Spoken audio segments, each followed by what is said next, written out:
എല്ലാവർക്കും എൻ്റെ നമസ്കാരം. കേരള പദയാത്രയുടെ രണ്ടാം ദിനം 2 ദിവസം മുമ്പ് കാസർഗോഡ് നിന്ന് ആരംഭിച്ച യാത്ര ഇന്ന് കണ്ണൂർ ജില്ലയെ പ്രകമ്പനം കൊള്ളിക്കാനായി പുറപ്പെടാൻ തയ്യാറായി നിൽക്കുന്ന അവസരത്തിൽ ഉദ്ഘാടന പ്രസംഗത്തിന് ഒരു പ്രസക്തിയുമില്ല.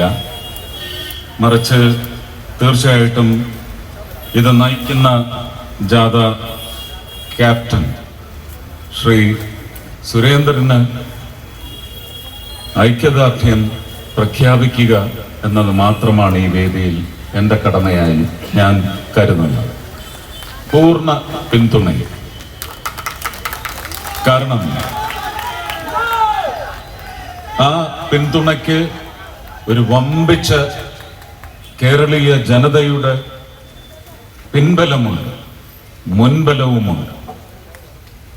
നമ്മൾ ഒരുപാട് യാത്രകൾ, രാഷ്ട്രീയപരമായ യാത്രകൾ, പ്രത്യേകിച്ച് ഭരിച്ചുകൊണ്ടിരിക്കുന്നവരെ തള്ളിയിടാൻ, ഉന്തിത്തള്ളി ഓടിക്കാൻ, നശിപ്പിക്കാൻ, വരുന്ന തെരഞ്ഞെടുപ്പുകളിലൊക്കെ തിരോധാനം എന്ന് പറയുന്ന ഉന്നം വെച്ച് ഒരുപാട് യാത്രകൾ നമ്മൾ നടത്തിയിട്ടുണ്ട്.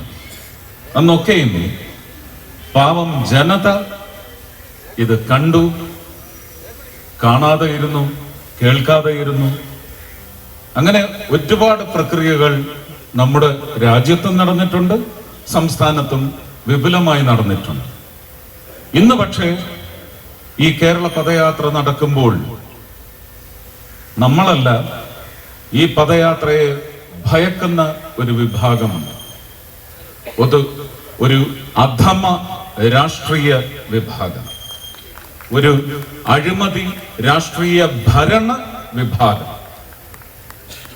അവർ ശരിക്കും ഈ പദയാത്രയെ ഭയക്കുമ്പോൾ അവർ ഭയക്കുന്നത് ശ്രീ സുരേന്ദ്രനെയോ ഭാരതീയ ജനതാ പാർട്ടിയെയോ അല്ലെങ്കിൽ NDA സഖ്യത്തെയോ അല്ല. എന്നാൽ NDA സഖ്യത്തിന്റെ പേരിൽ സുരേന്ദ്രൻ നടത്തുന്ന ഈ പദയാത്രയ്ക്ക് വമ്പിച്ച ജനപിന്തുണയുണ്ട്. ജനങ്ങൾ കാത്തിരിക്കുന്നു ഈ യാത്രയ്ക്ക് വേണ്ടി. തിരുവനന്തപുരം വരെ മാത്രമല്ല, അങ്ങ് കശ്മീർ വരെ കാത്തിരിക്കുന്നു എന്നുള്ള കാര്യം അവർ ഘനത്തിൽ മനസ്സിലാക്കിയിരിക്കുന്നു. ഈ യാത്ര തുടങ്ങിയത്, ഞാൻ മനസ്സിലാക്കുന്നത്, ഞാൻ ആഗ്രഹിക്കുന്നത്, എൻ്റെ ഇച്ഛ, ഇതൊരു പ്രാർത്ഥനയായിട്ടാണ് ഈ പദയാത്ര തുടങ്ങിയിരിക്കുന്നത്. ഈ യാത്രയിൽ ഒരു വാഗ്ദാനം ജനങ്ങൾ കാത്തിരിക്കുന്നു.